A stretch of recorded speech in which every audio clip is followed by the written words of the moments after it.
On this special episode of Curtain Call, we are backstage at the Marigold Cultural Center to be a fly on the wall as the town heroes prepare for an acoustic show in Truro, Nova Scotia.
Over the years, I've had the chance to meet and work with so many amazing Nova Scotian musicians. One of those bands that made an early impression on my career was the Town Heroes. Prior to their show at the Marigold Cultural Center in September of 2023, we got access to film the setup and sound check as they prepared for a night of acoustic music and storytelling. But before we get to that, let's take a little trip down memory lane to show you how we got here and why my relationship with the band was such a crucial one over the years.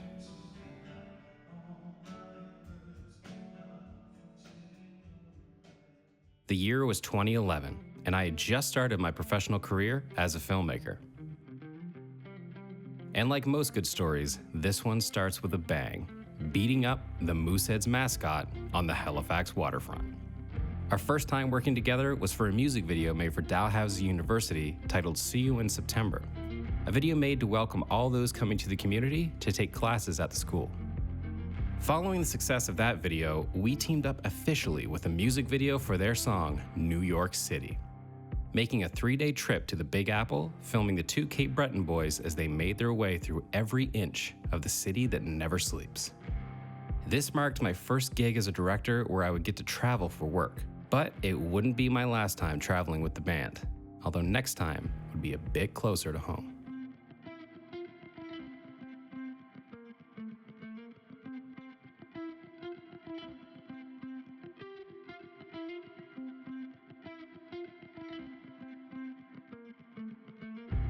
Slag Heaps was the next video on our journey together, telling a bit of a Quentin Tarantino-inspired story, utilizing the back studio of a local business in the Halifax area.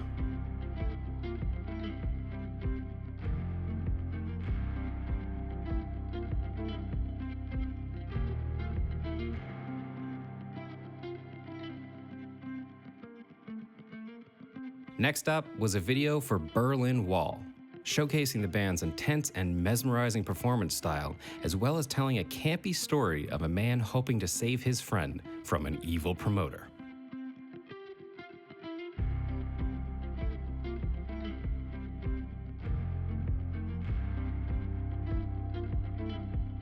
The video was filmed throughout the city of Halifax, taking advantage of the unique spaces available, including the always beautiful Citadel Hill.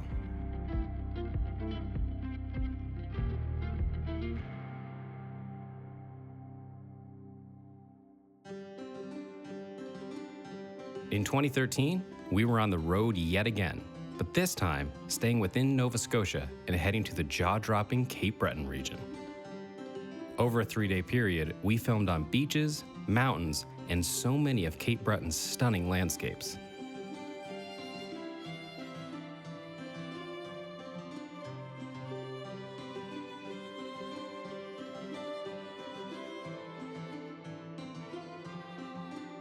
This was my first time in the area, and I couldn't have asked for a better guide to uncovering the magic that was, and still is, Cape Breton.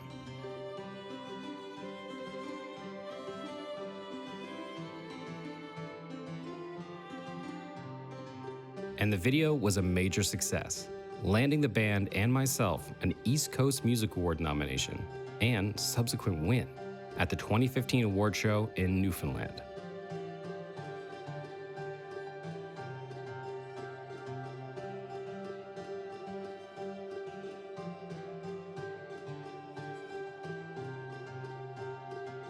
Being backstage with the band, walking through the dark hallways after our win as the show was still happening, that was the first time I remember falling in love with the buildings, architecture, and secrets that a venue holds since becoming a professional filmmaker. Next up was the video for Cambridge, which allowed us to lean heavily into the band's comedic side. Returning to the Halifax waterfront, we filmed countless gags for the video that most likely left those walking by stunned at what they were seeing. The story was that of an aging infomercial star, reliving his glory days through old VHS tapes. The video also introduced me to Kristen Harrington, an amazing artist in the community who also has a podcast hosted alongside her partner Mike, celebrating the many different voices in Nova Scotia. From the early days of a two-person crew, the success of our work granted more and more filmmakers in the area to join the team as we created videos for the band's ever-growing music catalog. Then, in 2016, we teamed up yet again for the song Outer Space, with a playful and tongue-in-cheek story about a music video's budget being blown too early and having to resort to cheap tactics to finish it on time.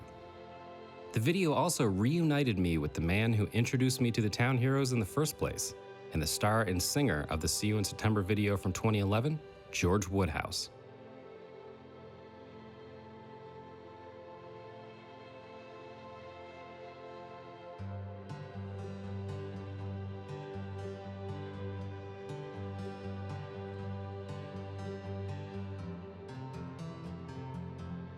A real nostalgic production, this shoot really brought home just how far we had come and how much of Nova Scotia we had seen since becoming partners within the ever-growing music and film scene of the province. For me personally, the Town Heroes have been crucial in my career. They allowed me the freedom to experiment within their videos and to tell stories I never thought I'd get to tell, meet people I never would have met in any other scenario, and through live shows and simply being a fan of their music, they gave me the opportunity to discover the venues in so many different communities within our incredible province, Nova Scotia.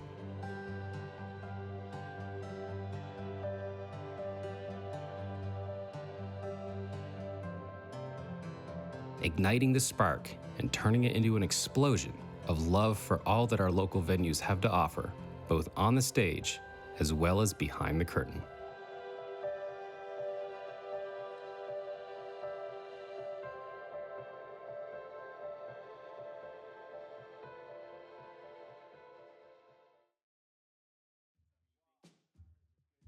After our trip to the Marigold just a few weeks prior, we were lucky enough to gain access to observe and film the setup and sound check of the Town Heroes acoustic show at the venue. In a unique fly-in-the-wall style segment, I wanted to share a glimpse of what the process looks like for the band, with exclusive footage, as well as a song played prior to the doors opening for a night of unforgettable music and story. So sit back and enjoy this view into the world of music that you may not have seen before.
Check, check, check 1, 2, 3, 4. Searching for something that doesn't exist.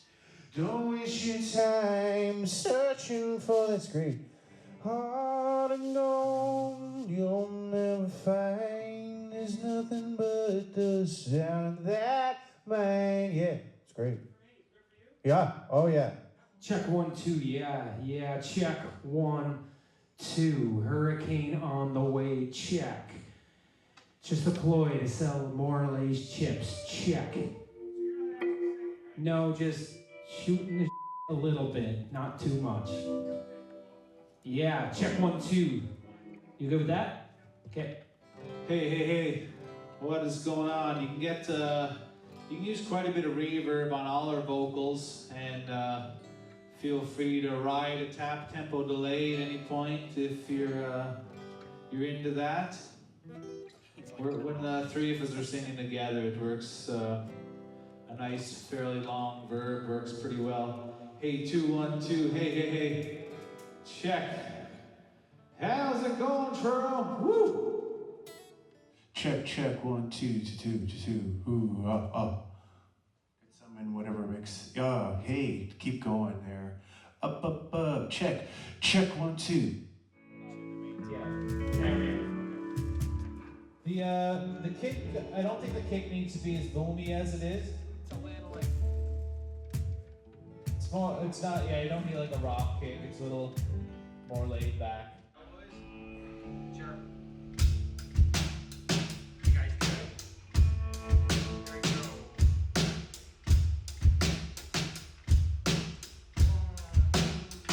3, 4, also.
might get some of Mike's acoustic guitar in my wedge, and I think he said that's wedge 4.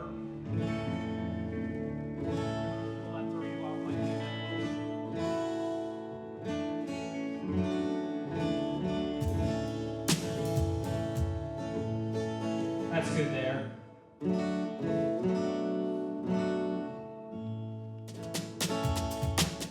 I'll get a touch more of my own vocals in the wedge there. Couple dB. Hey 1 2. Hey 2 2 2 2. Hey 2 hey 2 hey 2 hey 1 2 hey check 2 hey 2. There we go. That should be great there.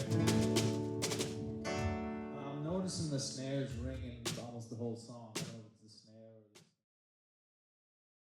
or With the band ready to go, just moments prior to taking the stage, and as audience members shuffle in to take their seat for the evening, we sat down backstage with Mike and Bruce from the Town Heroes to talk a little bit about performing that night, as well as bouncing back from recent events.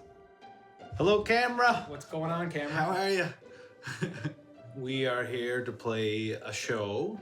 It is an acoustic variation of our show. We're going to be hitting the stage at 7 o'clock to a 7:30 to a raucous Truro audience. They're gonna be going crazy. So yeah, we're here to play a show, and we've had this booked for almost 10 months now. After Music Week, we played a show last year in Sydney. Met Lori, the booking agent, I guess not a booking agent, presenter here, and she asked if we wanted to play and booked it to last November. So it's we've been waiting a while to hit this stage. I think you covered all their future questions, so yeah, Mike covered her all. How's it going, Cameron? You doing good? I didn't look at this one yet. Gotta get that one. I thought, how many? Just two. We just look. Do I look at that one? You look at that one. Anyways. Which one have you been looking at? Both. Covering them all. Look, I'm trying to make my eyes go lazy on both sides. And, yeah. Anyways. So you look in the middle and let them go. Yeah. No, mine don't go wide when I cross them. They go together. Well, that's crossing the eye. Anyways, yeah. What's the opposite of crossing? Just double lazying them, I think. I don't know how to do that. Not many do. So, back to music.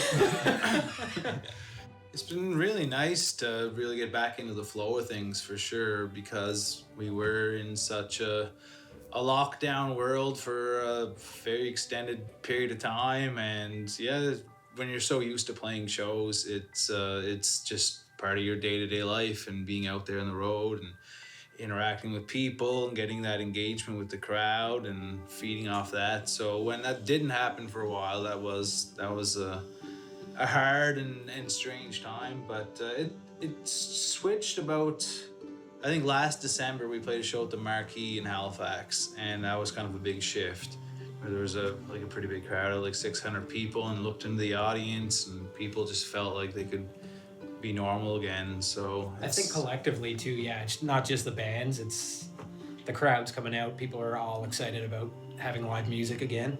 Either that or they're faking it really well. Bands and fans are happy, finally. That's the end of me answering that question. I think people are just excited to be back out and to be with their friends, and just the gathering. Like the social side of things is so important to being a human, and when you don't have that for an extended period of time, it can really play a major factor in your mental health. So I think just people being able to be out there and just enjoy life again, as you realize during the pandemic how important all the arts really were.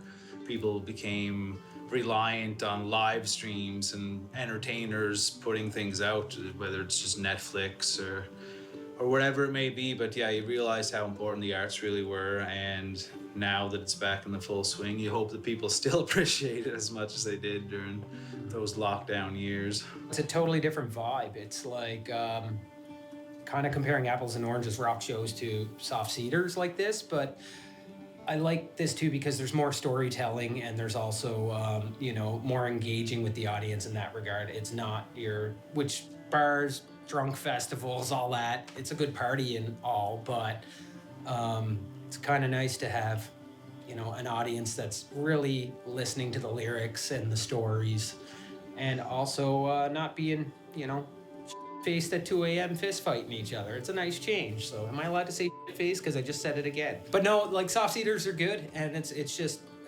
different vibe, but it's more relaxing, calm, and we're old. It's earlier. I get to go to bed and put my, my feet up, my reading socks on.